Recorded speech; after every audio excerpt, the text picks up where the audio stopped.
On Saturday, January 5th, the Harris County Sheriff's Office homicide investigators formally charged Eric Black Jr. with capital murder in the death of Jazmine Barnes. He became a target in our investigation based on a tip that initially went to journalist and activist Sean King. Mr. King then passed that tip to me personally.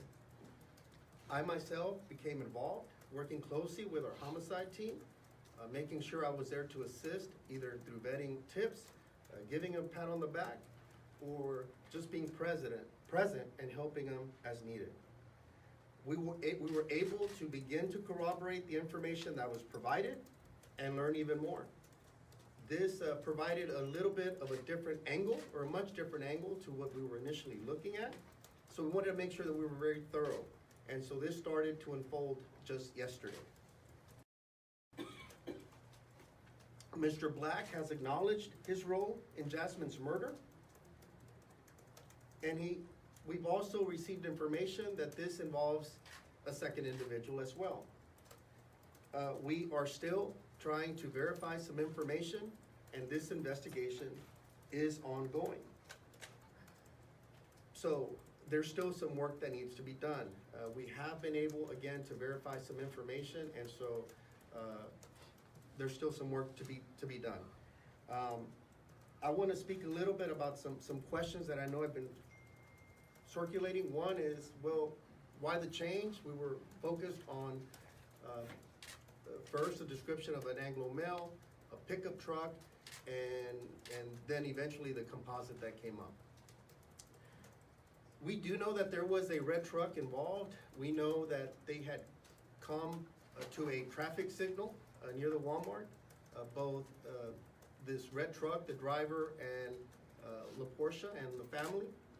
At some point, as the traffic signal turns, they start going. We now believe that that red truck probably entered the freeway and continued on in another direction. We believe now that that red truck and the driver is most likely just a witness, either by sight or sound, to what actually transpired. We still want that individual to come forward because perhaps they could now shed some light.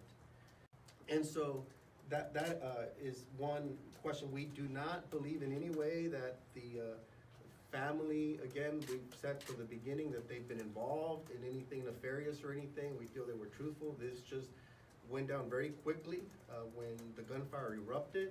You're talking about small children. They witnessed something very traumatic.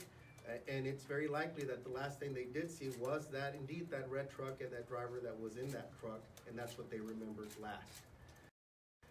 But again, now we've been able to receive additional information to corroborate that it was other individuals involved. It appears to us, based on the information we received, this was likely a case of mistaken identity, where the intended targets were likely someone else, but instead they fired upon La Portia, Jazmine, and her siblings in this case.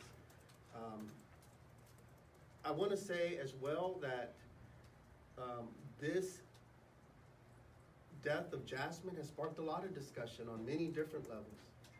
And I think that it is good that going forward we continue to have positive dialogue on a number of issues. We know that there's important discussion that does need to take place about race, about the real fear and concerns that hate crimes are in an uptick across this country. We also need to talk about gun violence, and I'm very proud to serve on Mayor Sylvester Turner's commission against gun violence. So we've done a lot of work through the course of all of last year under the chairmanship of Haley Carter as well. So I've been very involved in that process as well to see how we could diminish gun violence.